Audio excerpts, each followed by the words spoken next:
Hello and welcome to the Even Stevens Ranked podcast for all things Even Stevens. I'm Brittany Butler. I'm Ethan Brem. And today we are here to talk about Season 1, Episode 12, Deep Chocolate, aka Chocolate Wars. But does anyone really call it that? I mean... No, I've never called it that. I've never called it that either. Is that really like the alternate title? Yeah, like everywhere it says aka Chocolate Wars. People didn't know like the title names as much back then, you know, so people were just like, oh, Chocolate Wars, Tokyo Ricks. I don't know if that's the title my brain would have just called it as a kid, though. Chocolate Wars is a pretty good title, actually. Yeah, I mean, it basically kind of says what the episode's about. But so before we get into it, want to read a listener letter that we have. This one is from Renee, and they say... Dear Brittany and Ethan, I'm a 27-year-old who grew up watching Disney Channel and have listened to every episode thus far of the Even Stevens Ranked podcast. Yours is the best Disney Channel-related podcast I've heard. All of the other ones I've sampled are about the DCOM franchise and generally lack historical content. Your podcast is the only one I've heard acknowledge the reset, quote-unquote, that the network underwent in the late 1990s when it became a basic cable channel.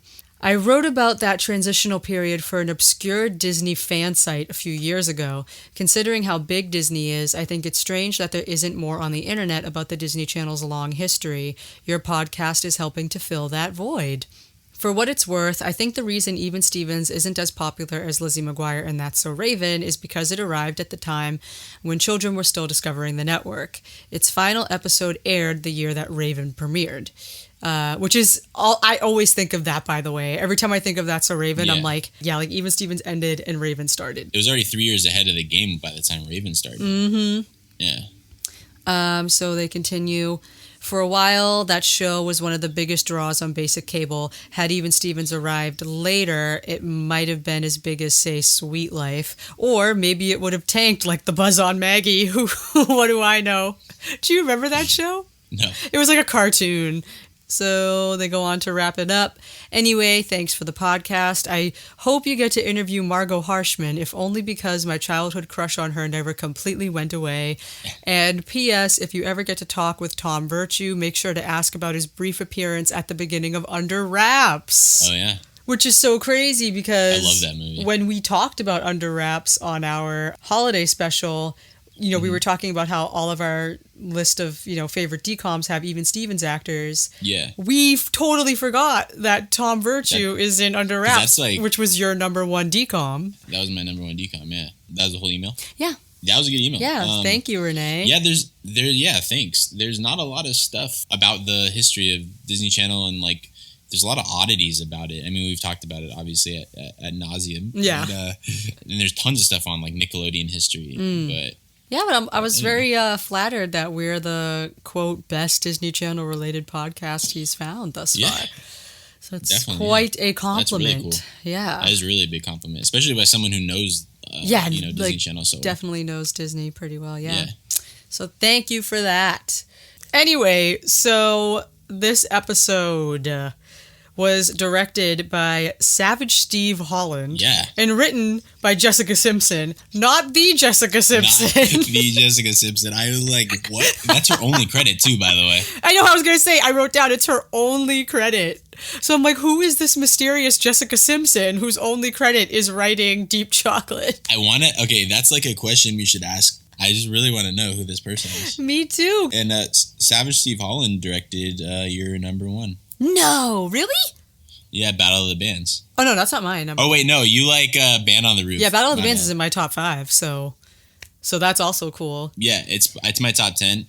And he also directed Hutch Boy, which is kind of like... I love that episode. I do like Hutch Boy, but it's probably middle of the pack for me, but it's a good episode. And he directed 13 Lizzie McGuire. Yeah, I read that too, yeah. And a bunch of stuff. He directed a couple movies, really popular movies in the 80s. I feel like this is probably in your trivia section, but... Yeah, but I was just going to get... You mentioned it, so I was getting it out of the way. No, it's fine. But no, yeah, I really do love this episode. I have this one at number 25. So I didn't do the guessing game because, again, there were just a few numbers that stuck out in my head while I was composing the list of benchmarks, I guess, for at this number, it's going to shift to a new tier or whatever. I really remember those. So kicking off my top 25, definitely remembered it was deep chocolate. So I remembered the number a little bit, and I guessed 48 because I thought but it was 38. So I was like, okay, I didn't guess it because I thought it should be that low, but I just thought I remembered it. But I probably would have put it around like 40 or something. So 38, yeah, I'd leave it there. All right. I like this episode. What are your overall thoughts, like, just to get started? Well, first off, this episode has a 7.5 on IMDb and an 8.7 on TV.com, which I believe would make it ranked 46th of the whole series on that website. But 7.5 has been like a pretty average rating on IMDb. And I'm sure we'll see these ratings change now with Disney Plus maybe. Yeah, so that'll be fun to see. And so the IMDb synopsis I thought was really kind of confusing.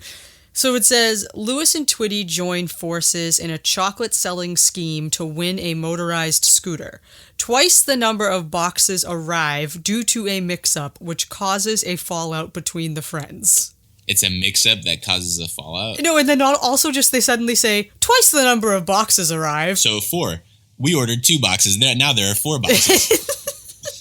Like, this is twice. And I know they said a chocolate selling scheme, but then they just say twice the number of boxes. Like, that doesn't necessarily have to be about the chocolate. So I'm just kind of like, it was a little confusing. My synopsis, I said, Lewis and Twitty's friendship is put to the test when they end up competing against each other in a school chocolate sale. Meanwhile, Ren has made a deal with her parents to be nice to Lewis for a week in order to get her own phone line. Yeah. So my general thoughts in my notes, my written notes, I said that I still really enjoy this episode. I don't really have any complaints. I just enjoyed it a lot this time around. And I noticed a few funny things that I didn't catch before, so that was kind of fun.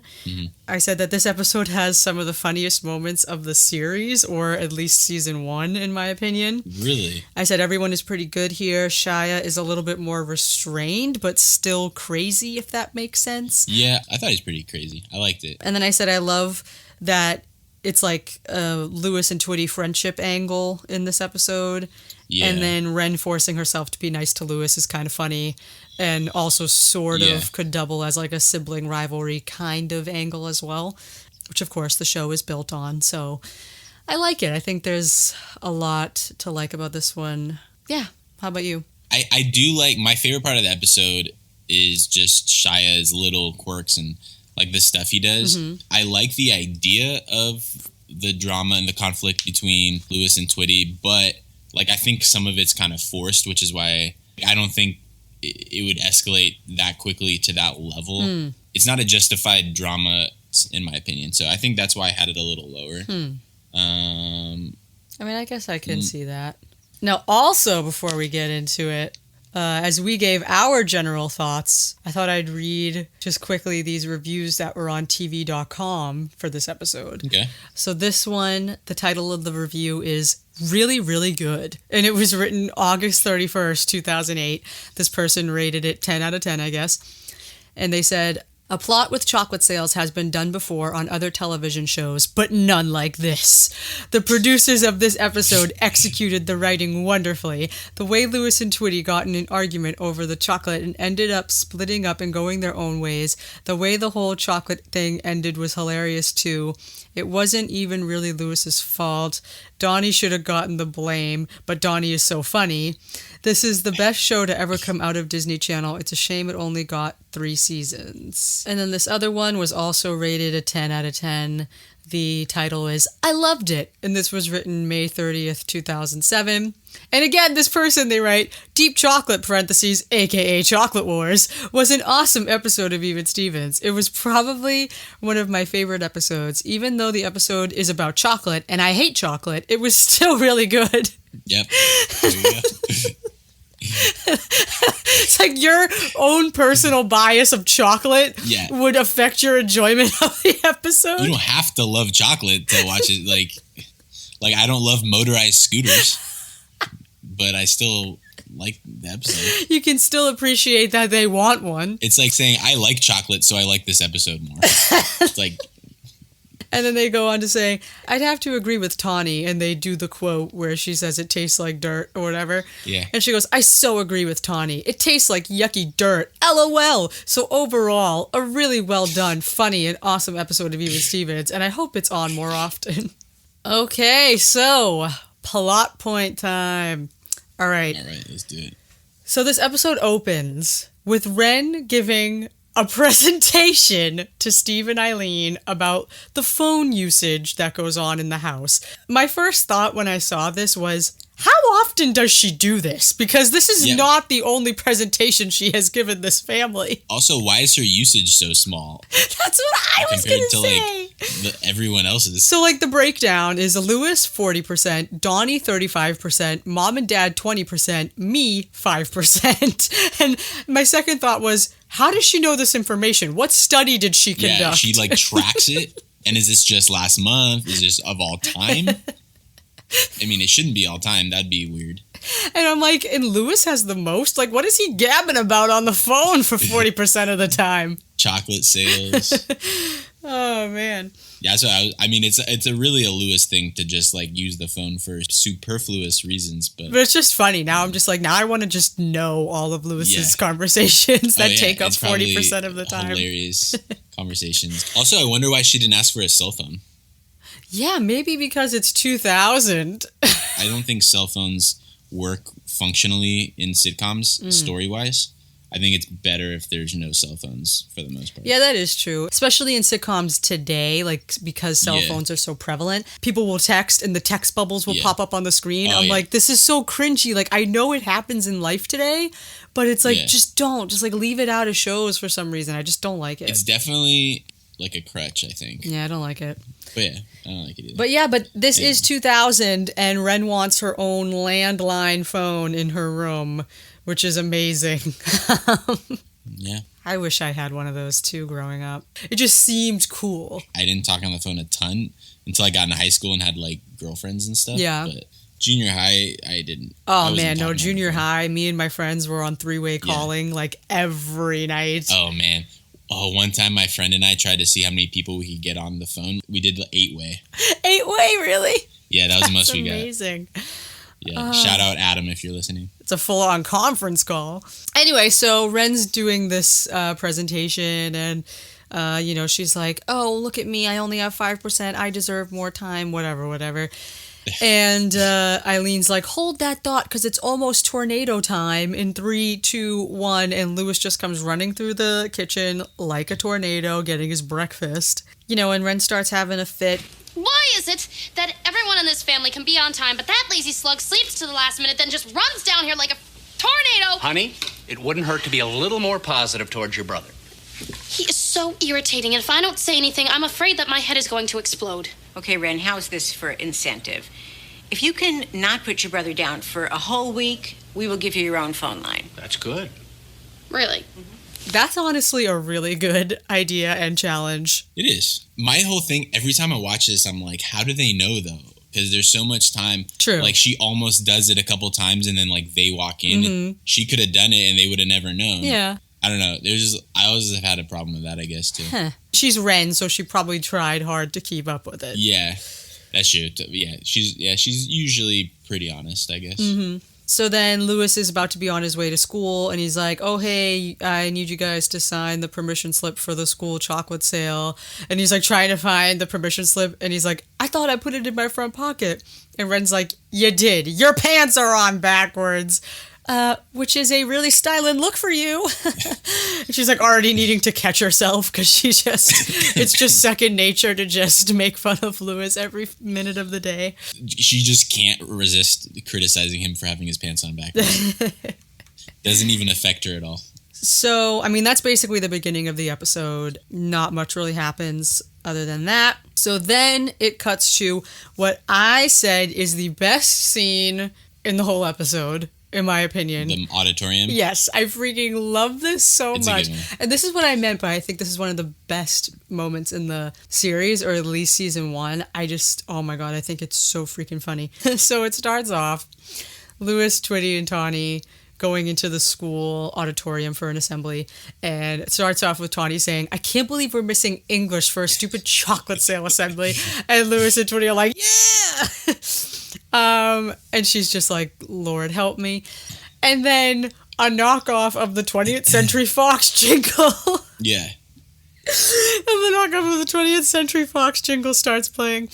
And it's funny because we were just talking about the 20th Century Fox terrible trumpet, flute, and recorder thing in the last episode. So I just started laughing again. When you edited that into the last episode, I was listening. I literally just started laughing. I didn't expect it in there. And I just started laughing. I had to give the example. No, but yeah, so you hear the whole...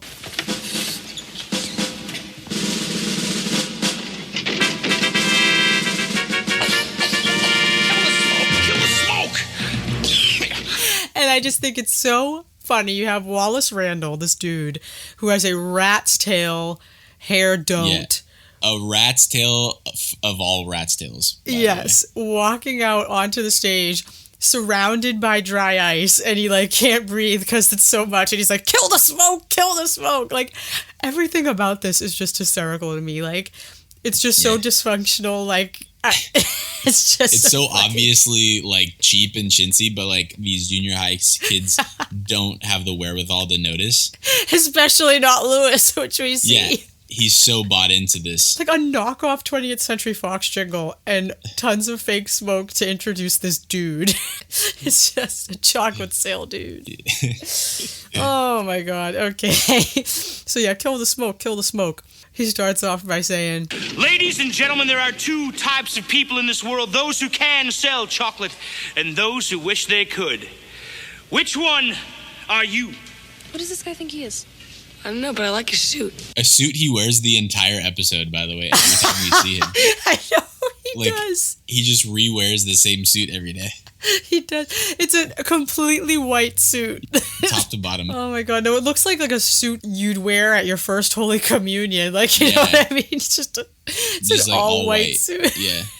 It's pretty good. So then he goes on. I'm just going to put in the clip because it's just so good. Yeah. You're probably saying to yourself, hey, why would I want to sell chocolate from my school?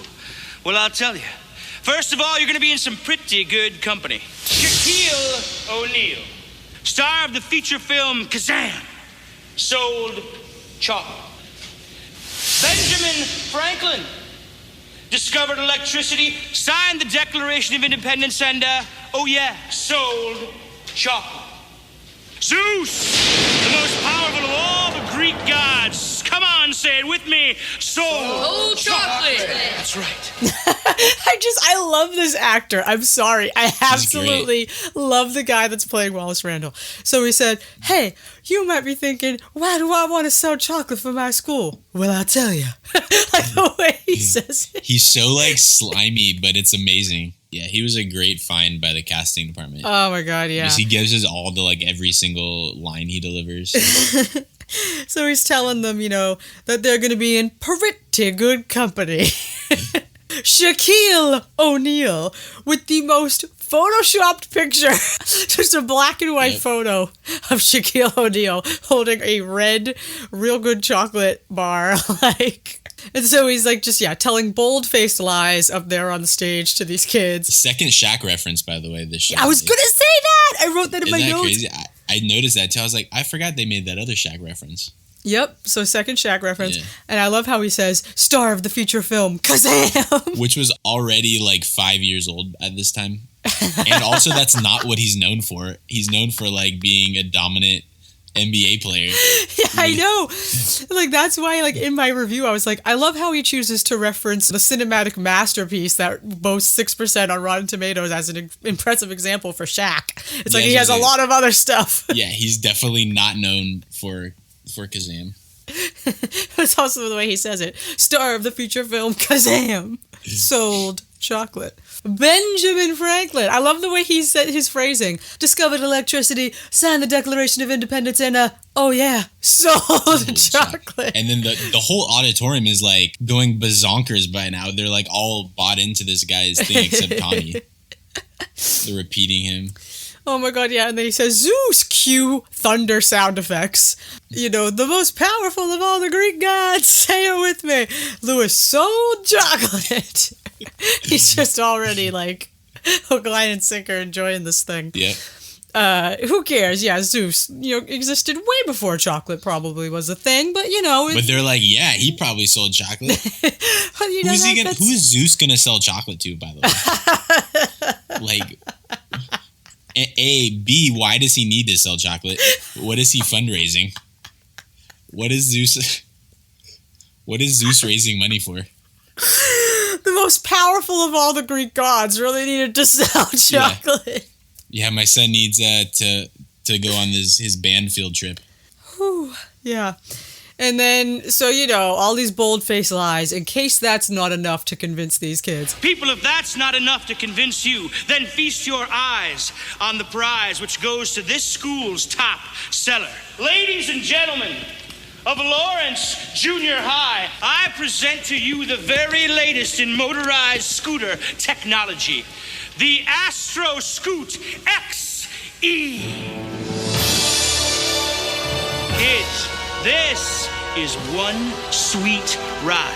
And I'll never forget this scooter, by the way. This scooter was, like, ingrained in my memory as a kid. Do that dramatic zoom in on the scooter, and then the dramatic zoom in on Lewis's face. Just now he's just completely lost. He just needs the scooter. And the scooter's like red with this cheetah print butt seat, which I always remembered as well. Like, that's what really stuck out in my memory, was the cheetah print butt seat. And this small little section right here is just hysterical to me. I think it's the best part in the whole episode. Or at least one of the best parts in the episode. Yeah, no, I agree.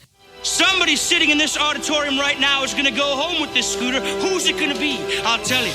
The person who believes they can take a dream and make it into a reality. I want this scooter. The person who believes they were put on this earth to sell chocolate. That's why I'm here. That's why I'm here. That's why I'm here. He's so good. Shia, like, kills it. Like, every single time he says that's why I'm here, I die. It's the turning to look at Tawny which makes it so good. Yes! Because he could have just, like, said it how he's supposed to say it on the paper, in the script, but he, like, says, he turns to her like, this is why I'm here. Like, yeah. He's telling her, like, it was so good. He wasn't just saying it to himself, he was, like, saying it to her. It was really good. I just freaking love Lewis Stevens so much. Like, he's sitting there listening to this chocolate sale guy. Who's obviously full of BS. Yeah, again, it's almost like Easy Way, with the way, like, everyone was sensationalizing what Lewis was doing and everyone's believing it. Now Lewis is the one just believing everything this guy is saying right now. Because he wants the scooter. Just because he wants a scooter. And because his mind is so clouded by the scooter, he really thinks that he was put on the earth to sell chocolate. That is why Lewis Stevens was born. Also, I'm pretty sure the scooters, didn't you have to be like 16 to drive them or something? I mean, not a scooter like that. I mean, maybe like a moped. Yeah, wasn't that like a motorized scooter though? It's a motorized scooter, but it's not a moped. It's basically like, it's like a razor scooter with a seat and a motor. I'm pretty sure maybe it was a California thing. I'm pretty sure there has to be some age limit because it's motorized. Yeah, I don't know about that. I mean, it doesn't make sense that you would need, like, to be a certain age or have a license or something to drive around a little motorized scooter. As long as you're like, I mean, I don't think anyone's going to be driving that thing on the freeway. I mean, it's not. I don't know. You know, I don't think it goes that fast. Because I'd feel better if I didn't know 12-year-olds were riding around motorized scooters. Yeah, I guess you're right, especially Lewis Stevens. The Astro Scoot XE. Who comes up with these names, by the way? The CompuRest 3000, the Astro Scoot XE. Scoot. I just love Astro Scoot. Anyway, so that scene ends and it's fabulous. I love it so much. That's probably one of the scenes that pushed me to put it at top 25. I love it. It's a good scene. So then it cuts to Lewis and Twitty walking down the hall, and I think Twitty's talking about that some girl has a crush on him or something that he thinks. Sandy. Yeah, Sandy. And they end up walking by the scooter, which is now on display in a glass case in the hall. And Lewis, they do that thing where, like, he just moves back without walking. It's just like he just glides back. And after they pass the scooter, he glides backwards and looks at it. And they play that music too, right? Yes. You complete me. Louis? Louis, forget about the scooter, man. You're never gonna get it. I heard that last year Freddie Donaldson had to sell 300 boxes just to get a water can. So what? So we'll team up. We'll sell 400 boxes.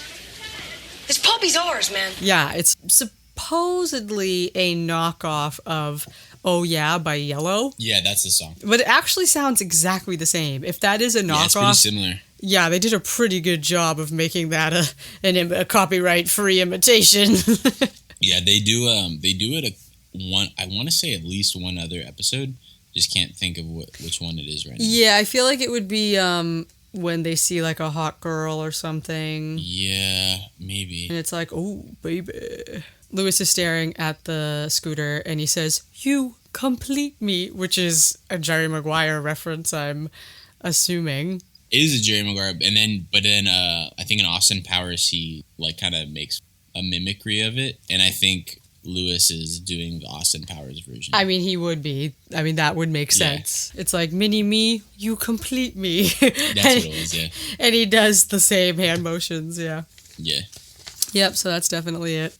And so Twitty's like, oh man, just forget it. Like, you're never going to get the scooter. I heard some kid's name, I can't remember, had to sell 300 boxes just to get a water can. Did he say water can? Yeah, I think it was a water can. But what is a water can? Like a water bottle? Like a container. Like yeah.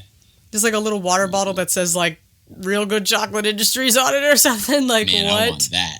That's what I want. I'm going to sell 300 boxes. Yeah, so it took like that kid 300 boxes to just get that little puny thing. And so Louis is like, then so what? We'll team up and we'll sell 400 boxes. This puppy is ours. This scooter is ours. And they just assume that like doing more than what the guy did last time is going to make them... Like, what if someone else did like... You know what I mean? Mm-hmm. Someone else had the same idea. Like, they're so sure that 400 boxes is going to win. The prize is bigger, so people might be wanting to sell more. Yeah. Yeah, the prize is definitely bigger than a water can. Yeah, so, I mean, there's probably a bunch of people who are thinking, oh, I got to sell, like, 400, 500. I don't know. But I think it's kind of interesting. We get this weird little clip where... You know, Twitty's like, I don't know, man, like, that's a lot. And Louis is like, have I ever steered you wrong? And it just cuts to a time when Louis dyed Twitty's hair green, and Twitty is just screaming in horror at the result. It was so random. It's so random. I like it. It's okay. Yeah, it's so random. I'll keep it there. Yeah. And then there's just a kid looking at the scooter with his mouth open, and Louis, is he looking at our scooter? Are you looking at our scooter? He's looking at our scooter. I love when he just, like, picks on random kids. I know. Like the water, like Jim Wise's son. Yep. Surprised he didn't bark at him. Yeah. So then, next scene, it cuts to the Stevens house. Ren is in her room. She picks up her phone. She picks it up, and all she can hear is Louis on the phone, currently trying to make a chocolate sale. And I do want to point out Ren's purple phone. It's, like, it looks a little bit see-through. Because she has two. This one she had, I guess, earlier on, and then later in the series she has a purple phone again, but it was that cordless VTech see-through purple phone. Oh, yeah. I wanted that thing so freaking bad when I was a kid because Ren had it, Lizzie McGuire had it. It was just the phone to have. It's such a, like, late 90s, early 2000s. Oh, yeah. Style, like that jelly look, you know what I mean? That was so in. Like, they were doing, like, everything was see-through. Like the jelly shoes, too. Mm-hmm. Like, those kind of had that translucent feel. Mm-hmm. They had see-through backpacks. Yeah, that was big. Like, everything had a see-through thing. I think we thought it looked futuristic. Yeah, that's probably what it was. Because we were going into the new millennium, and everyone was into, like, cool, futuristic-looking things. Yeah. Like the iBook clamshell. Even just the iMac. Yeah, the iMac G3, like, the colors, they were also translucent. Those were cool. Mm-hmm. Yeah. And those were the coolest computers around. Like, you needed an iMac G3. So you can play Bugdom. Bugdom, I know. Like, to this day, I still want an iMac G3. I still think they're the coolest things ever. Like, they're really cool. That's what they were to me growing up, you know? So, like, I will always look at a strawberry iMac G3 and think, I want that in my room, and remember? Yeah, they look so cool. My school always had, like, the teal ones. Yeah, the blue ones. Yeah, those were, like, the standard ones. That was, like, the main one. Yeah. But they had a bunch of different colors. Mm-hmm. Yep. So, Ren picks up her phone, can't talk because Louis is too busy trying to talk to some dude and sell chocolate. So she walks into his room and she's like, can I use the phone? He's like, nah, I got a real big fish on the line. I got to reel him in. And, he's talking to this guy, and I thought it was funny that he has to double check the name of the chocolate company. Like, did you notice that? He's like, hi, this is Louis Stevens. I'm calling from Real Good Chocolate Industries. And I'm just like... It's probably his first call that he's made. But it's just so funny. And he has a boombox next to him to put the guy on hold with some elevator music. Nice touch, yeah. And so I thought it was interesting because in this scene as well... Louis says, I'm calling from Real Good Chocolate Industries, interested in, selling you some of the world's finest chocolate. And he says world's finest chocolate, which obviously this episode is supposed to be a spoof on selling, the world's finest chocolate. World's finest chocolate tastes like dirt. Yes, that's what I was going to say. It's so nasty. Because, it used to taste good, apparently, at, some point in time. I never liked it. Because I had checked... the world's finest chocolates Amazon reviews, and all of them said, this tastes like dirt, this is awful. And I was like, well, this episode is very true to life all around. My mom was a teacher, and her school sold world's finest chocolate, and it was not, and I remember tasting and being like, this is not the best chocolate I've ever eaten. Like that girl. Yeah, I've ever eaten. Yeah, I know, she says that really weird. Anyway. I know. I didn't like it. I don't know. I just didn't like world's nastiest chocolate. Yeah, because we mainly did the Hershey's fundraising sale. Yeah. You're literally just given a suitcase-size box full of assorted chocolates, and that's it. That's all you have to sell. You don't have to pay for it ahead of time? No, you just have to sell that one box. So that was something I was really confused about always with this one, was you're going to order 400 boxes to try to sell them? I was just handed a little box and said, Brittany, just sell this one little box. That's all you have to do. Did you ever, did you have prizes and stuff? I don't know if we ever had prizes. I really don't remember. We did we had prizes. I never won the chocolate one, but in high school, we had a magazine drive, and I won the magazine. I sold the most magazines. Huh. But yeah, I was so bad with the Hershey sale. You had to put $1 in the thing for each candy bar. Yeah. So I would just eat a Reese's and put my own $1 in it because I was I used to do that. Anyway, but that's funny because this is supposed to be a spoof on the world's finest chocolate, I think. Yeah. And so it was just crazy the way that he actually said it. I was like, ooh, could you get in trouble with world's finest for doing that? I don't know. I don't know. Yeah. It was very obvious knockoff. Yeah. I wonder if when it's on Disney Plus, if we're gonna get an overdub. Yeah. Maybe. Imagine an overdub of adult Shia selling. It's super deep and raspy. That'd be so funny. He's all abiding to the overdubs at the studio time. And imagine, hey Shia, can you come into this booth and do this one little overdub of an episode that's 19 years old? Yeah, that's so funny. I'm wondering what he would overdub it with. Selling you the best, just the best chocolate, the best chocolate that you've ever eaten. The best chocolate you've ever eaten. I'm trying to think of how it would sound. The cut, it would be I'm here to sell you the best chocolate you've ever eaten. That was pretty good, yeah. just like that cut. Just that Shia. That Shia timbre. Yep. That straight delivery. The way he says his R's is very specific. He kind of has that that tongue against the roof of your mouth thing. Yeah. You know, it's the best, blah, blah, blah. I was doing an impression of him the other day, and I was dying. Because I do impressions. For those of you listening, by the way, if you've heard me, do voices on here sometimes or whatever, I do impressions. Yeah. So it's something I've been doing, my whole life. When he just won this Hollywood Screenwriters Award, and he got up and did that speech, I was doing the speech for my mom, where he was like, oh, what did he say? I want to thank my therapist and my sponsor for saving my life. I want to thank whatever. I'm like, he has that Southern accent a little bit. I know. Yeah, everyone that's watching Shia stuff now, they're like, has he always been Southern? It's kind of I think it's a hybrid accent between a typical Californian accent and kind of an urban, an urban accent. I think it's kind of a hybrid. Yeah, it's kind of funny. I don't know, but yeah, he's the best. But that would be so funny. I'm here to sell you the best chocolate you've ever eaten. Oh my god. Oh, that's funny. Anyway, Louis basically ends up telling Ren, can I use the phone now? No, you can't. Maybe next week. Because me and Twitty got to sell 400 boxes of chocolate. 400 boxes? Louis, you actually think that you're going to sell 400 boxes. You are a total and complete... Hi, kids. ...inspiration to all of us. She's so upset about the idea that he's trying to sell chocolate. I know. Well, she's so offended.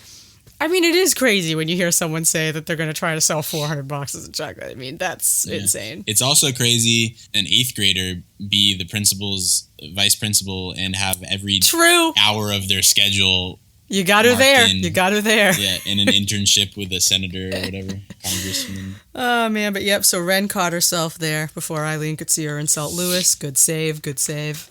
Yeah, the interesting thing was that Louis has been on the phone with this guy trying to make a chocolate sale for at least a few minutes now. Yeah. And then when the guy comes back from being put on hold, he's like, okay, yeah, so can I put you down for like a couple dozen boxes? And then he finds out that chocolate makes this guy break out in hives. Does he say a couple dozen? Yeah, I think so, yeah. 24 boxes of chocolate?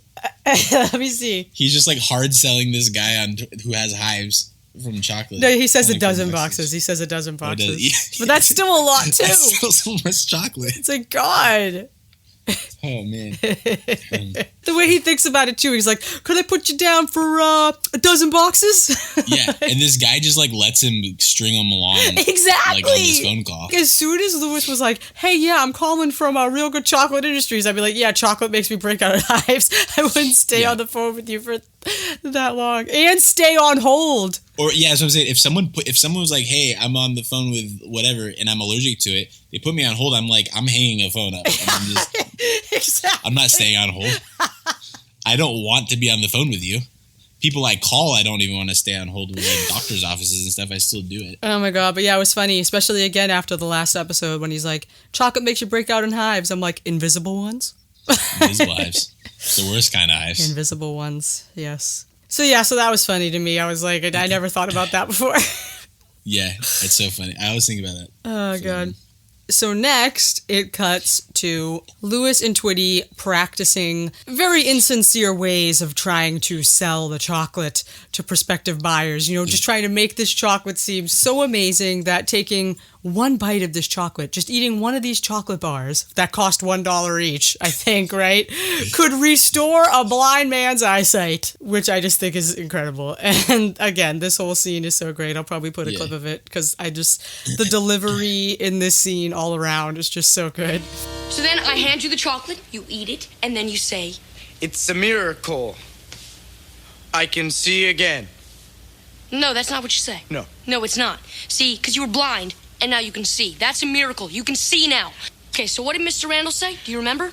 No. He said, you got to make me feel chocolate has changed your life. Right? Okay.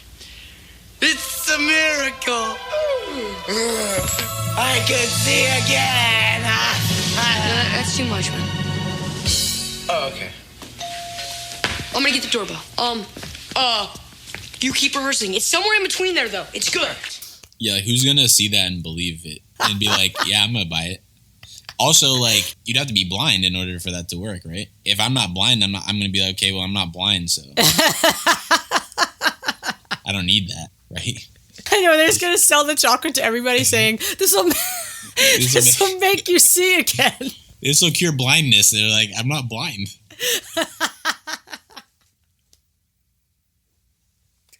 Oh my God.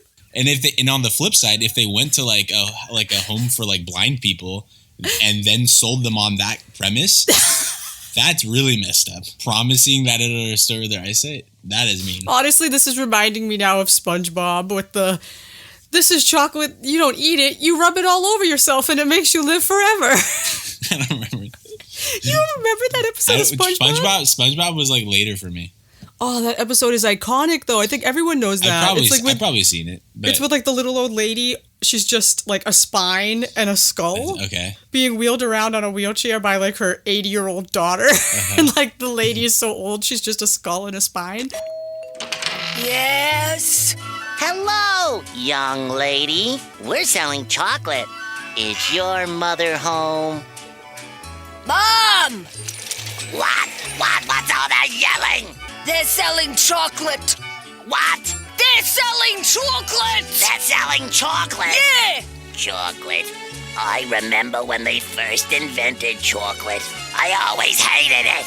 Oh, but this chocolate's not for eating. You rub it on your skin, and it makes you live forever.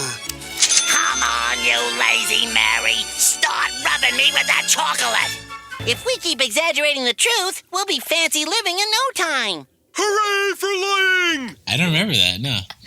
Oh, yeah, it's iconic. I watched some SpongeBob, but if it was like a later season, I probably didn't see it. I only know like the first season. Oh, this was early. This was early SpongeBob, Really? I think. Maybe yeah. I've seen it. I just don't remember it. Oh, it's so good. But that is so funny. I never thought about that either. Like, this will cure blindness. Well, that's great for those who are blind, I guess.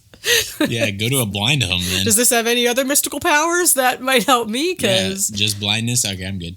It is a funny bit, though. I like it. Yeah. He goes, it's somewhere in between there. Or it's somewhere in there. I know, it's somewhere in between reading it incredibly robotically and screaming at the top of your lungs. Oh my god, I love it so much. Anyway, and so it's somewhere in between there. We almost got it though. We almost got it. So just keep working on that. And he goes to get the doorbell, and then he's like, "Oh, the chocolate's here! The chocolate's here!" They're like wheeling in the chocolate, and it's just like crate after crate after crate of chocolate coming into this house, and he's like, "That's a lot of chocolate." They think they ordered 400 boxes, but it's still not 400 boxes yet. Is 400 like the big boxes? Yeah, I feel like there's probably like 150, 200 of those big boxes. Yeah. And then within those, there are like smaller, maybe like... Yeah, maybe 6 boxes each or something. Yeah. Maybe. That's what I was thinking too. Yeah, it has to be. And so, yeah, he's like, well, yeah, that's a lot of chocolate. And then suddenly Wallace Randall shows up himself to the house. Hey there, hi there, ho there. Guys, when I heard the news, I had to come down here and personally congratulate you two. You are attempting a brave, brave thing. Keep it coming, guys. Come on. Dude, that's an awful lot of chocolate. 800 boxes. 800 boxes? Because I only ordered 4. Louis, so did I. So I ordered 400. And then you ordered 400. Which makes 800 boxes of the finest grade A artificially flavored chocolate that money can buy. Which makes 800 boxes, again with the way Wallace Randall talks, yeah. So remember, guys, when you write the check, it's Randall with 2 L's, okay? 2 L's, all right? Oh my god. And then, again, the way he talks when he says... and now remember, you are financially responsible for all the boxes of chocolate that you ordered. All right. And then I was thinking about it, and I said, I went to the World's Finest website to look at like what their prices were. Yeah. And I typed in 800 boxes of chocolate, like hypothetically, if you wanted to buy it. And it comes out to $24,000 by today's standards. Maybe like $18,000. Yeah, maybe $18,000, something like that. I'm just like, really? You're telling these 2 13-year-olds that they are financially responsible for 800 boxes of chocolate, which would be like $18,000. Not only that, the permission slip says you're financially responsible and the parents sign it or whatever. Well, first of all, Steve's a lawyer, so he would have read the fine print. Second of all, the parents then should also have to sign like the order form that orders it. It should not be on 2 separate forms, right? Yeah, you're not going to order on that tiny little permission slip. It's a sketchy program they got running anyway, but yeah, he's so pumped though. He's not worried at all that they're not going to sell 800 boxes. No, he is a little bit. Oh no, Randall. Yeah, Wallace Randall. Yeah. Yeah. Oh man. But yeah, and so then Wallace Randall leaves. Ren shows up. So, you guys got your 400 boxes of chocolate? 800 boxes, because there was kind of a little mix-up.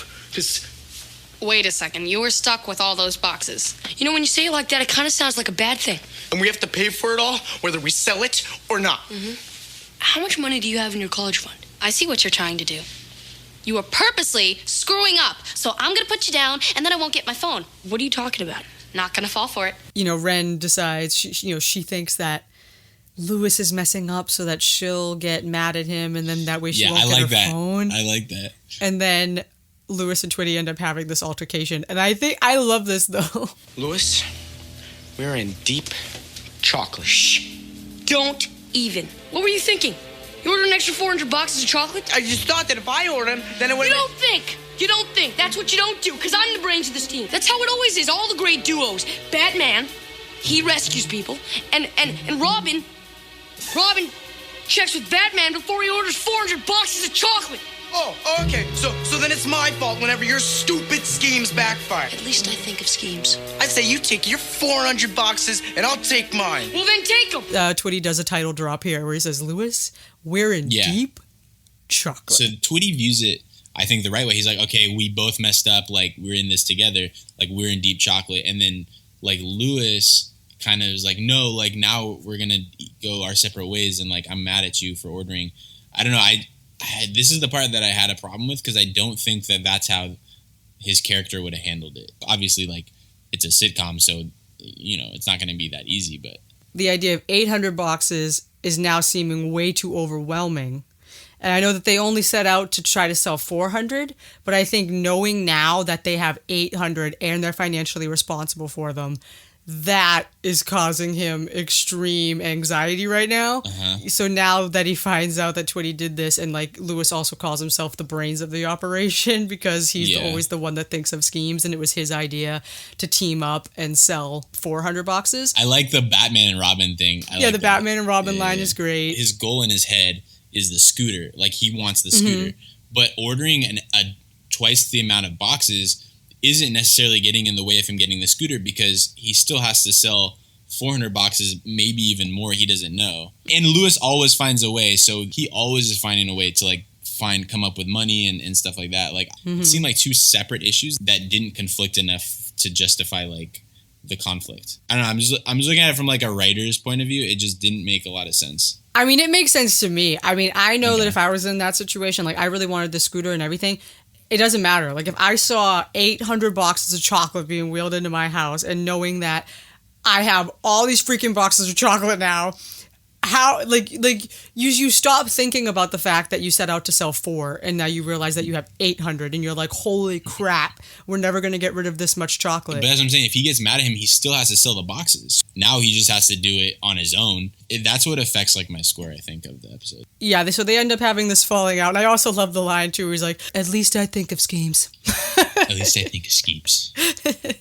And so Lewis and Twitty go their separate ways now, each one of them taking 400 boxes. And they say their friendship's over.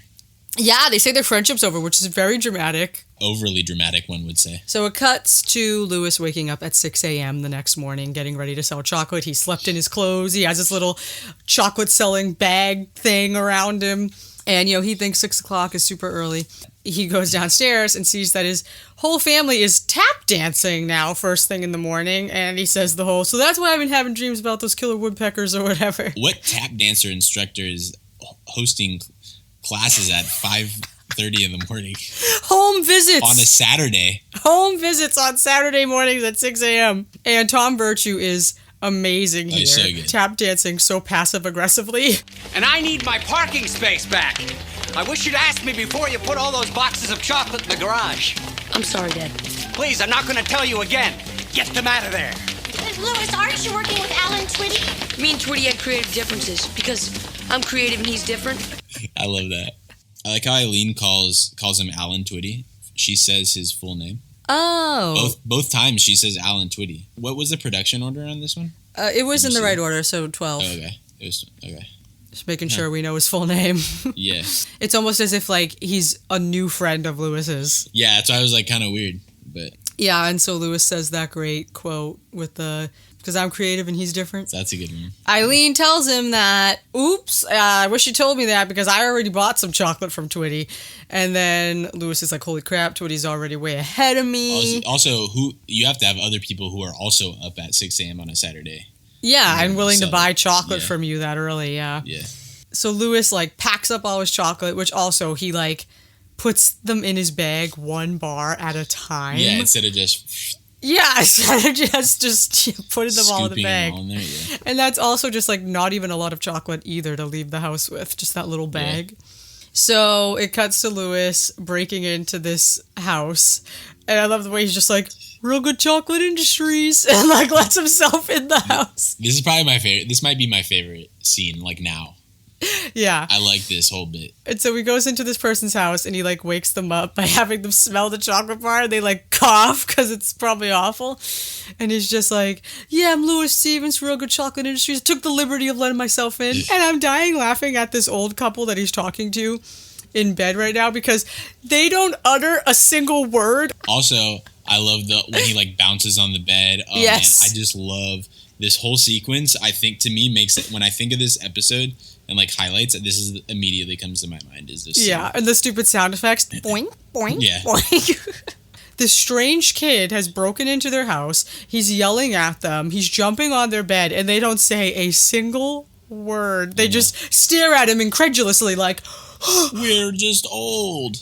They just don't say a single word. And I'm like, it's just so funny. What are their names? Did they say their names? Mr. and Mrs. Brooks. Brooks, that's what it was. So they got names, but they didn't get any lines, so. Yeah, that's unfortunate. And so then this is like, I think of, in my mind, I remember this sort of being like a montage though, in my memory sort of. It's not, but it kind of feels like it. Louis looks out the window of this, this couple's house and he sees that Twitty has started like a little tricycle cart way of selling the chocolate. It says Twitty's Chocolate Delights or something on it. And he's just selling this chocolate to kids. Is it still 6 a.m. on a Saturday? Because why are these kids chasing after? That's what I'm saying. Like these people, it's gotta be like, there'd be not that much activity unless it was like 9. Yeah. I'm like kids chasing Twitty with their money. It cuts to Louis trying to sell chocolate to a bunch of girls who are playing soccer. Have we ever met, ma'am? No. Well, why don't you go ahead and take a bite out of that, huh? So, is that the best chocolate bar you've ever eaten? That's not the best chocolate bar I've ever eaten. I always remember how she says that for some reason. It's a weird delivery. It's very weird. And then, look at the other chocolate guy! And it's Twitty putting on Chocopalooza, which is obviously supposed to be Lollapalooza. Yeah, and people are just waving dollar bills at him, not buying anything. He's like, there's plenty of chocolate for everybody. Everyone's just waving, fanning him with dollar bills. Yeah. Twitty's playing guitar, and he's like trying to, come up. I think it's funny how Twitty is coming up with way more creative ways to sell the chocolate, even though Louis called himself the creative one. Well, that's the thing. Like, Louis is more creative than Twitty. Louis has so many ideas, though. Like, he would have come up with something better than just what he was doing. Yeah, but he's such a mess, though, sometimes. Like, I can imagine him, like, wanting the scooter so bad that he just, like, forgot. He's panicking, maybe, because that's how I always thought of it. I thought of him just, like, totally falling apart. Yeah, that would make more sense. Yeah.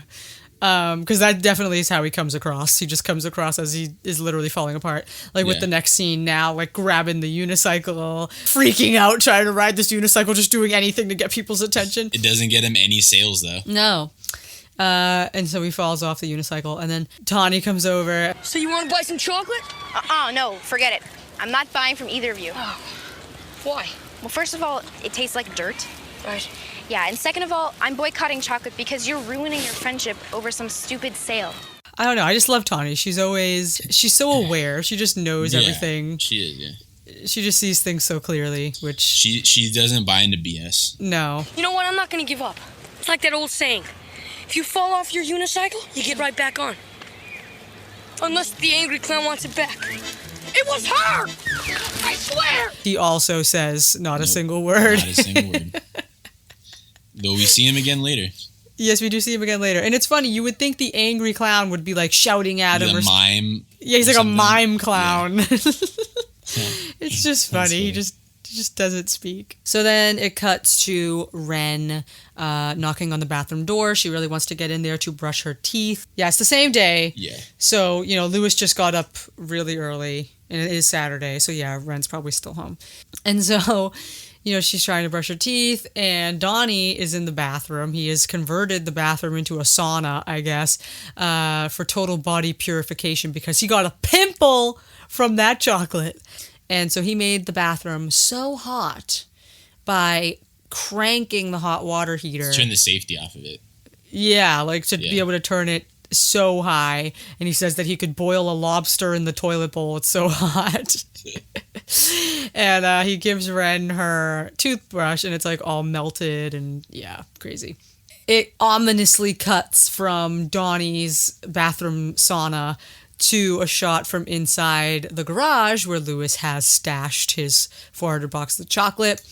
And the boxes start melting and oozing chocolate. In my review and in my notes, I said that this is sort of like that trope where someone will put too much soap in the washing machine and leave it unattended, and then it's just exactly overflows. I'm like, it's exactly that trope, except with chocolate, because this is even Stevens. Yeah. The creative spin. You know, they're not going to do soap in a thing. They're going to say, let's just have 400 boxes of chocolate melting everywhere. Cause CGI. Oh my God. The CGI is so bad. And so Ren is like, okay, I'm going to go buy a new toothbrush because she just wants to brush her teeth that bad. So she's like, oh, Lewis, tell mom and dad I'm going to the store to get a new toothbrush. She's just going to walk there, I guess. I don't know, because she doesn't drive. Maybe she has a motorized scooter. Maybe she does have a motorized scooter. She can take it on the freeway. Lewis comes up to her and he has a fence post, quote unquote, through his head as a headband. Yeah. Can you give me some aspirin? I got a splitting headache. What are you doing? Well, I'm desperate, so I'm going for the sympathy angle. I mean, who wouldn't buy chocolate from a kid who's got a fence post through his head? If I wasn't a phone-loving, positive person, I just might say something. What is that? What is that? And there's just like a perfect drip drop like thing coming out of like chocolate. The shape looks so weird. It's like super pointy and then it gets like fat. I can't explain. It just doesn't look natural. And it's not moving either. It's just there. And so Lewis goes over, and I think it's very interesting the way his first thought is to eat it, whatever it is. Tastes like dirt. Yeah, I know, it tastes like dirt. It's my chocolate! The dirt is his chocolate. Yeah, that's amazing. But it's just the fact that it's just this strange brown substance coming out of the garage, and his first thought is, I'm gonna eat it to see what it is. Like it could be feces. Honestly! It could be like sludge from the car or something. Honestly, he just eats it. Immediately, no hesitation. Dop, dop. Tastes like dirt. Like he didn't smell it first. Just straight into the mouth. He's like a baby. Like a baby that just puts everything in their mouth. Like they don't think. They just go straight into the mouth. Yes. Exactly what a baby does. And so, he realizes it's his chocolate, and they open the garage, and I love the way the boxes are just totally packed in there. There's like nothing else in the garage. That's what I'm saying, like, it it might be 400 literal boxes of chocolate. I know. The garage can't be that big, so I was like, I don't think... Sure, that's true. But and so they're trying to stop all these boxes from melting, and he's like, get the broom, get the rake. And the rake? It's for leaves. Like, why would it stop puddles of chocolate? They don't know what to do. Yeah. They're trying to fix it however they can. And then they cut to an aerial CGI shot of their driveway.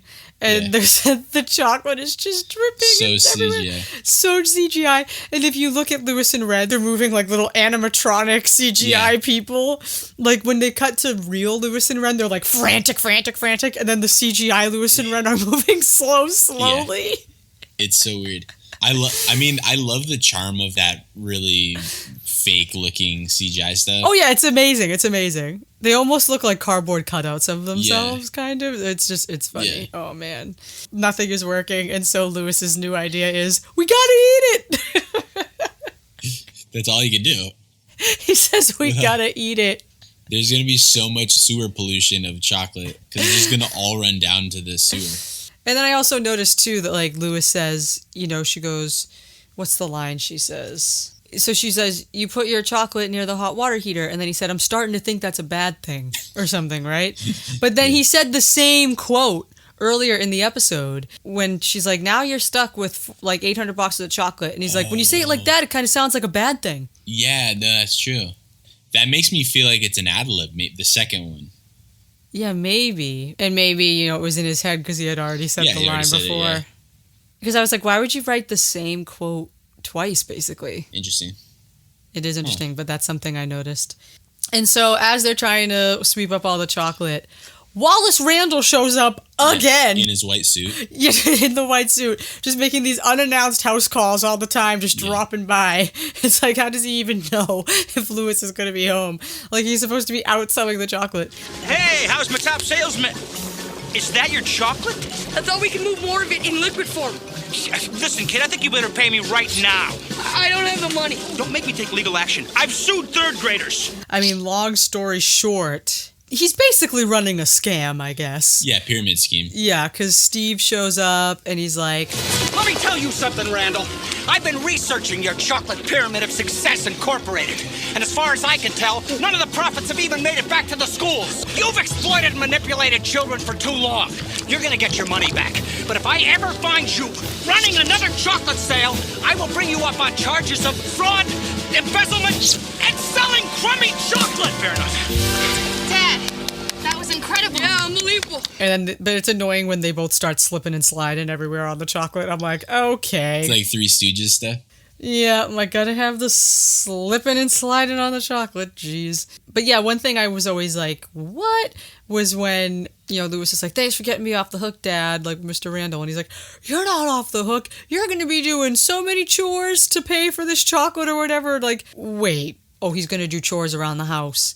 And Steve and Eileen are just going to pay for the chocolate. Yeah. But, like, Lewis does it just as, like, a punishment, like a grounding sort of for it. Okay, but Steve and Eileen have $18,000 to pay for all that chocolate? Yeah, they still have to pay for it. Well, half that. First, I thought that he was, like, Steve was going to tell him to do chores for, like, the whole neighborhood or something to try to pay back for the thing. His chores aren't going to rake up enough money to pay what he's financially responsible for. Yeah, so it's like Steve and Eileen are going to have to pay that money. I mean, they're not doing too bad. Yeah. I guess. I don't know. They're probably more worried about, like, the lesson.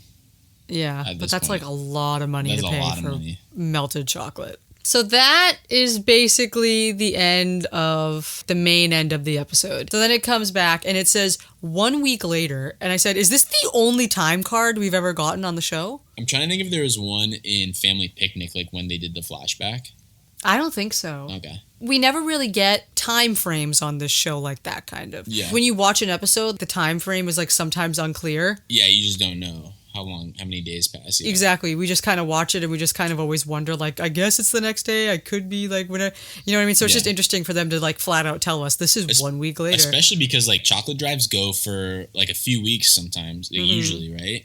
Mm-hmm. And so, but this fool Twitty already has a scooter. So the chocolate sale only lasted a week. They expected to sell 400 boxes of chocolate in 1 week? Yeah. And he already got this scooter.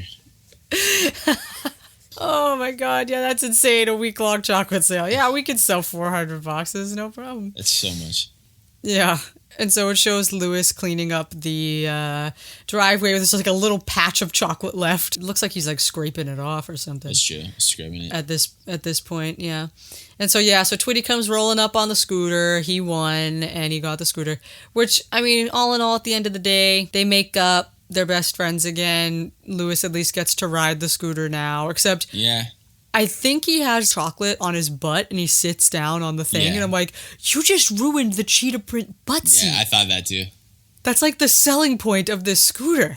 At least to me it was. My thing is that this last part is like the epiphany, the whole thing feels a little rushed. I feel like since they are so close, they would make up super quickly like that. That's true. Because like the situation really wasn't the end of the world, as we were saying. Like that's what I'm saying. Like boys make up really easily when you're that age. So you won, huh? Yeah, it's pretty cool. I heard about your meltdown. My dad and Randall were slipping all over it. It was crazy. I wanted to say something. Oh, I'm sorry about what happened, and it's all my fault. Yeah, I guess it was. No, see, that's not what you're supposed to say, man. See, I say, look, I'm sorry. Then you say, no, don't be sorry. It was my fault. Then we say, oh, no, please. It was both our faults. See? Well, I was just trying to shortcut the whole thing so you could have a ride on my scooter. So we're still friends, right? Dude. So, you want to take a ride? No, I got a lot of work to do. See that? I could cover you. Thanks, man. Yeah, just a quick one, though. Here. Okay. And he puts the helmet on. And he has all the chocolate on his face. Disney makes him put the helmet on. But yeah, and then it has like a second little thing. I hate this. Yeah, it's Ren finally talking on her own phone line. It's the most stilted dialogue this show has ever seen, by the way. It's so poorly written. Yeah, so I finally got my own private phone line. Yeah. But it was so brutal, I had to be nice to my brother for a whole week. Yeah, you know Lewis. But it was worth it for total privacy. And speaking of privacy, now what I'm about to tell you is top secret. So whatever you do, just keep this between you and me. I have a major crush on Bobby Deaver. First mention, I think, of Bobby Deaver, right? Maybe, yeah. If you watch the actual pilot first, like that's true. Yeah. She does mention That's a him good in point. that. Yeah. But yeah, I think it's pretty cool though because they've kept that continuity with Bobby Deaver for forever. And so yeah, we haven't met Bobby yet, so we just hear about him. Lewis has done a very Lewis thing and has rigged Ren's phone conversations to broadcast through 2 megaphones outside his window. And at that moment, everyone and their cousin decided to walk down this residential road. Including the clown? Including Like the clown. Including the clown on the unicycle. And everyone hears as soon as Ren says she has a major crush on Bobby Deaver. And that's the end of the episode.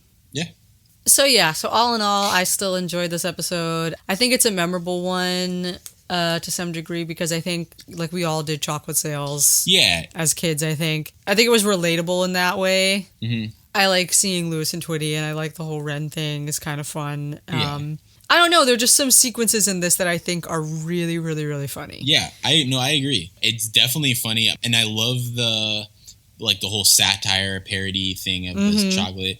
I love that. I love the idea of there being a fight between Lewis and Twitty. The endings, it ends so abruptly, I feel like. Just like straight a week later and you're already at the end. All right. So MVP, mine was Mr. Randall. Me too.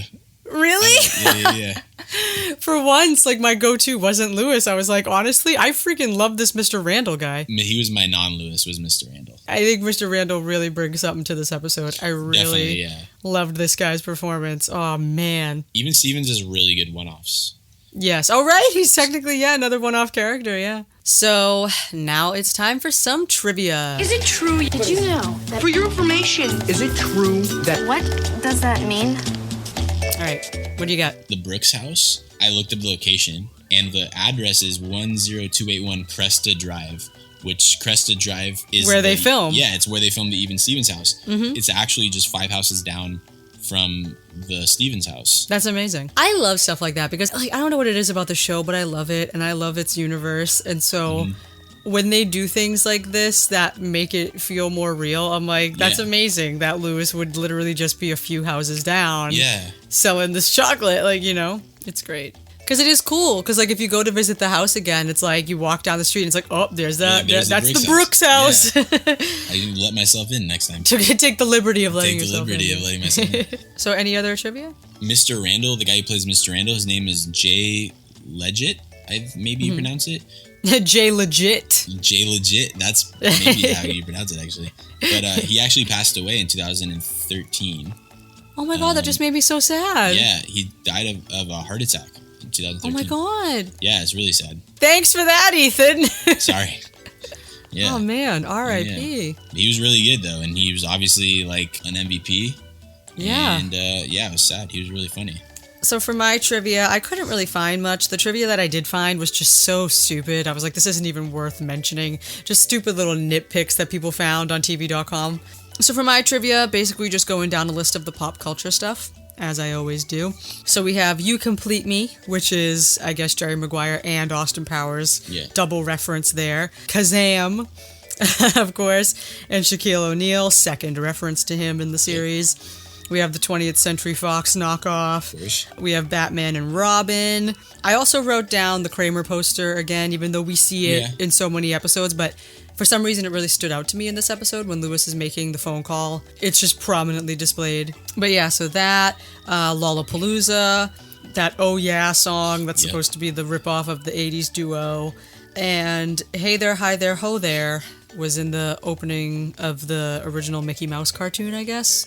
Okay. Something like that. Yeah, it's from something. I didn't know it was. Yeah, it was something to do with Mickey Mouse. Something to do with Disney. Anyway, so that's all that I caught. Yeah, that's pretty much it for trivia. There you go.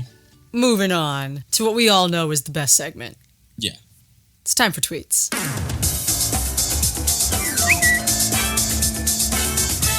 Okay, so this one was kind of fun to look for. It was a little bit difficult.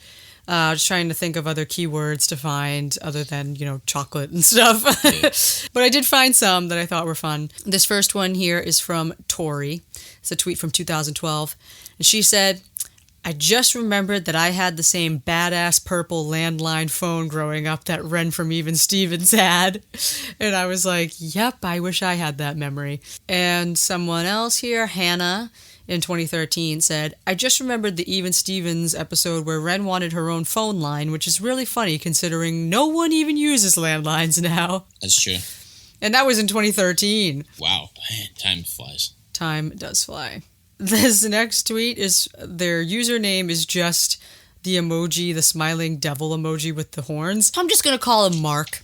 All right, yeah, there you go. So Mark says, a couple of days ago, I randomly thought of the Even Stevens episode where hella boxes of chocolate melt in the garage.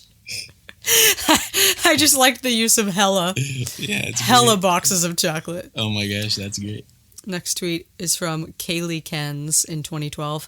And she says, I just saw a garage full of boxes, and the first thing I thought of was the Even Stevens episode where all the Heck chocolate yeah. melts down their driveway. Totally. I've thought that before.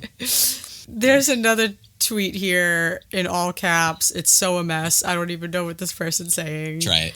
And there's some language, so I don't know how I'm going to do it. Okay. So they go, it's in all caps. It's from Low Key, like Lowkey. Okay, not the Norse god. No. Okay. And so it's in all caps.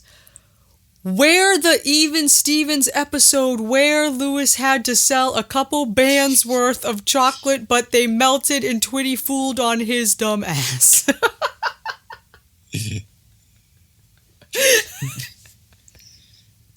I have no idea.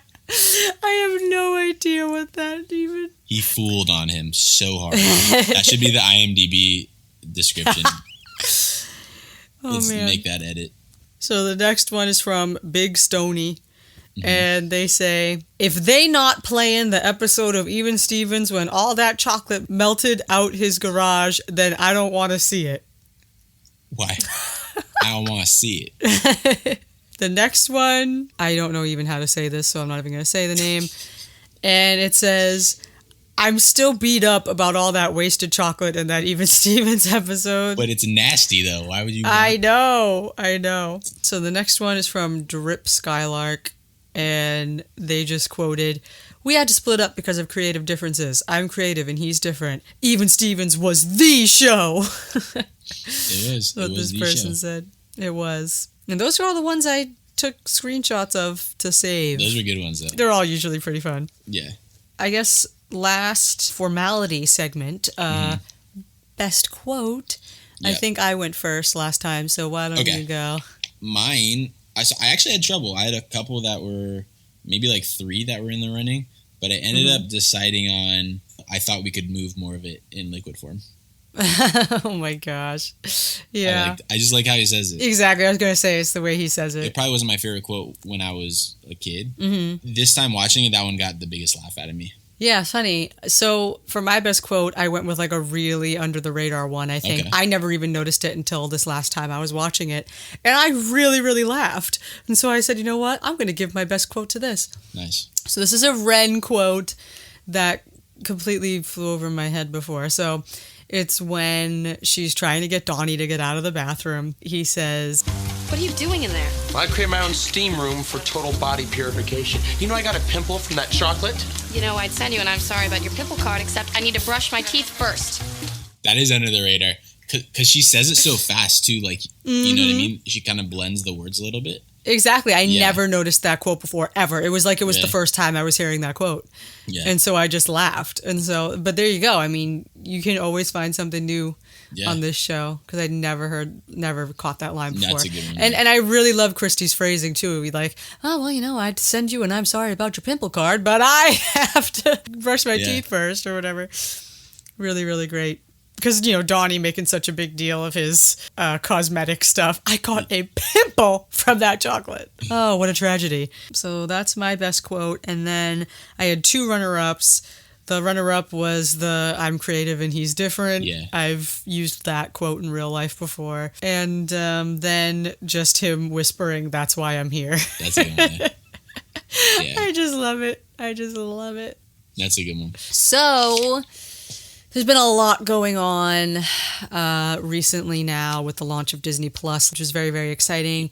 Honey Boy is being released in most places. Well, not really, actually. It's in select cities. It's opening up in more cities week by week. But because of all that, I feel like there's just a little bit of Wombat news to take care of. Yeah. So let's do it. The Wombat News. So yeah, of course, Honey Boy stuff. That's pretty much like the biggest thing going on right now. Shia's been doing a lot of promo for it. He was just on Ellen, and he name dropped even Stevens. All right, so it's called Honey Boy. Yeah. Explain to everyone. It's a version. This little boy, by the way, Noah Jupe. He's you. Right? Yeah. So it's a chunk of my life when I was doing a show called Even Stevens, and my dad was coming to set with me, and it's based around this chunk of time when we were living in a motel by the Fox Hills Mall and going to work, and that's what the movie's about. But yeah, and so like he name dropped even Stevens when he was explaining the plot of Honey Boy, which is, by the way, Honey Boy's getting Oscar buzz now, like actual Oscar buzz. Dude, I'm so pumped. Like we had talked about it before, like, oh, that'd be so crazy. But now it's like actual Oscar buzz, like Shia won as we've mentioned, the Hollywood Film Award for breakout screenwriter. Which was amazing, presented to him by Robert Downey Jr., which is like another actor who kind of was on a similar path. Yeah, I was going to say, that had to have been somewhat intentional, because, I mean, people are, I've even made comparisons to Robert Downey Jr. That's a good comparison there. Yes, So. I've seen people make that comparison. Yeah. Yeah, it's just really, and he says that in his speech too, is like for having a career and being someone I could look up to, he said, which is kind of nice.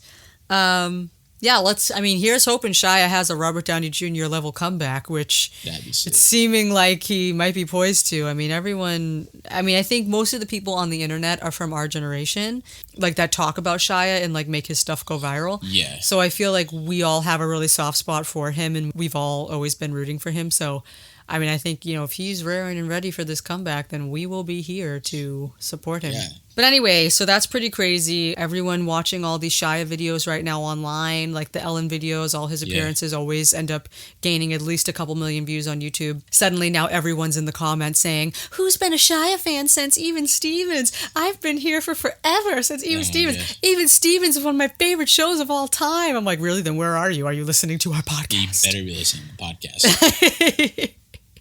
You better be listening now.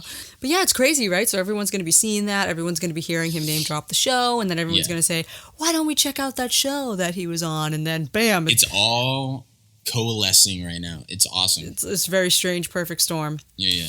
So that's why it's like really crazy. It's going to be weird to observe Even Stevens' inevitable shift in popularity, I think, coming up. There's been shows that have made comebacks on the syndication route, like we talked about Boy Meets World. So, the new generation is streaming. So, Because I was saying, I was like, I was expecting it to have a second life just from people finding it the way we did. Rediscovering it the way I did, with downloading files and stuff. I was expecting it to somehow get a second life that way. But now that it's going to be available for so many people, I think the idea of it having a second life is like way more. I think it's going to happen. Yeah, I think it's a high probability. Because I just think there's no way that this show Shia LaBeouf did in his childhood cannot catch fire again. If you have kids, especially, like, you gotta get Disney Plus. It's got all these, all the Disney, like their whole library on it. Disney's like really banking on the nostalgia too, finally, because they're not stupid. They've been hearing for the last couple of years, all of us millennial people writing very loudly on social media about how we want our childhood shows, we want our shows back, we want to watch our shows. They said, well, let's get all that out of the vault finally and put it on a streaming service, since the world is moving towards streaming. They made an effort to put it on there, along with like Lizzie McGuire and Which, by the way, the Lizzie McGuire reboot is confirmed. They started already, didn't they? Yep, they started filming. That's awesome, yeah. It's insane. We don't really know exactly who's back yet, but we know that Matt and Joe and Sam, her mother, father and little brother are all back, which is amazing. But it's really crazy. And I do want to say, we talked about this, I think, in our Listener Topics holiday special, where it was almost exactly a year ago where Hillary was talking about the idea of a reboot and that it had been in talks.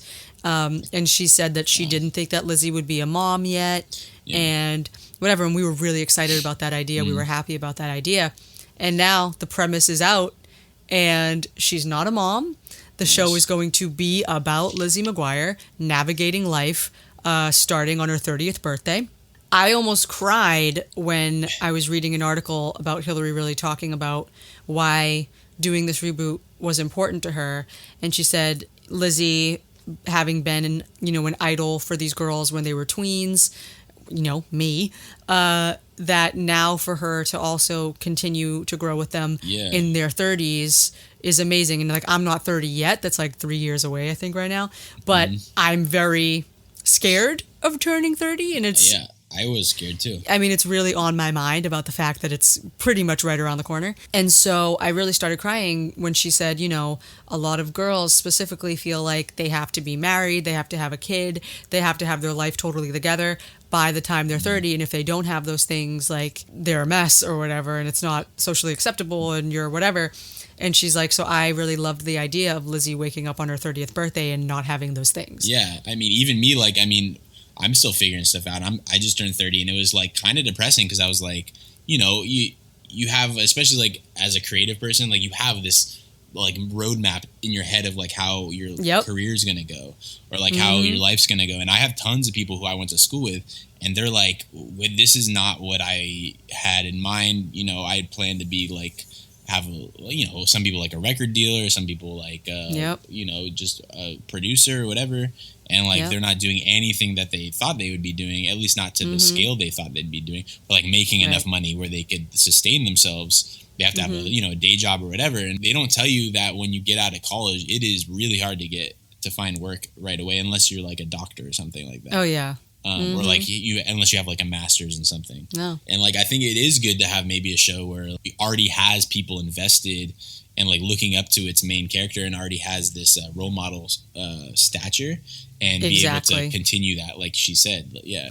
But especially as a girl, though, especially as a girl, yeah. You do feel pressure to have kids and be a mother, and your biological clock is running out, and if you don't have a baby by the time you're whatever, you know what I mean, just stuff like that. You do think about that stuff, and so you definitely do. When she talked about that, I was like, oh my god! And then it's just the idea that I'm gonna continue growing up into my adulthood with the same character that I looked up to as a little girl. Definitely, yeah. That is so amazing to me, and that's exactly what I've been wanting from these reboots. I was like, you know what? Leave it to Hilary Duff to be smart enough that that's what the show needed to be. Yeah, I mean, as opposed to Girl Meets World, where I grew up looking up to Corey, and then we get to the reboot, and it's not about him, and it's I want it to be about him. I want to see what he's exactly. I mean, you see what he's doing, but he's not learning any lessons anymore. But no, reality is you still learn lessons into your 30s and 40s. Exactly, we've talked about, and that they've none of these reboots have really shown that. So I'm really, really glad that that's the direction the Lizzie reboot has taken. That's really cool. And then it's funny though, because I thought about it and I said, okay, if they even think about touching Even Stevens, now I really hope the Lizzie McGuire reboot does really well, and they can see, oops, crap, I think it should be about the original characters. But then I realized that once again, Even Stevens might very well be in the shadow of Lizzie McGuire if the show comes back. If they have Shia, though, all bets are off. Oh, yeah. But I'm saying, if they realize that and they come up with a cool idea, something that we would in the vein of what we've been talking about. This is a really interesting time to be an old Disney fan, just everything that's happening, everything that's coming up. It's just exciting time. I'm nervous. I'm really, really, really nervous just to see how all of this is going to play out. But it is exciting. And in our subreddit, I posted an old throwback I found, and then someone said, oh, I want more behind the scenes stuff. And then I realized that if Even Stevens builds up more interest again on Disney Plus, I am sure that behind the scenes stuff is going to miraculously surface. Oh yeah, because even like old Nickelodeon, when they did the Splat on Nickelodeon, like they started coming out with a bunch of stuff that I'd never seen before, or like stuff that was lost or like only you know, that like no one had recorded. And so, you know, it's probably gonna be stuff like that too. Something's telling me things are just going to miraculously suddenly surface, and we're probably going to get more throwbacks and stuff from the cast and crew and stuff. They're probably really going to start digging it up the more people start caring. So yeah, we have a lot to look forward to. I think it's pretty cool. And then just one other thing, along with like name dropping Even Stevens, in like an interview that they did with Noah Jupe and Lucas Hedges and Shia, Noah, you know, said that for his research he would watch Even Stevens because he had to play Even Stevens era Shia. You have to, yeah. And so he said on this job, it wasn't really research. It was pretty much just for my, you know, just for me. I watched Even Stevens every night. It wasn't like me being, oh, like I should try and copy this. It was because it was so amazing. I love that show. And obviously you did an amazing job and whatever, but yeah, so I guess that was my research. So I'm like, see, like all this promo that they're doing, they're like essentially doing bonus promo for Even Stevens at the same time. Heck yeah. So it's really kind of cool. So that's cool. It's just funny how things go in waves, right? Like, who would have thought that we'd be here? But that's it for this episode. If you don't know, guys, we've been talking for 2 hours and 24 minutes about this episode. I only wanted us to talk for like an hour and 15. I don't know how we've gotten to 2 hours and 24 minutes, but whatever. Anyway, so thank you guys for listening. Hope you enjoyed it. Be sure to send us an email, evenstevensranked@gmail.com. Of course, evenstevensranked.com. The website, our subreddit, all of our socials, Instagram, Twitter, Facebook will be in the description. That phone number that no one is calling us at, it's still there. Call us. We are lonely. Oh, man. And yeah, I think that's everything. So we'll see you guys in the next episode. See ya.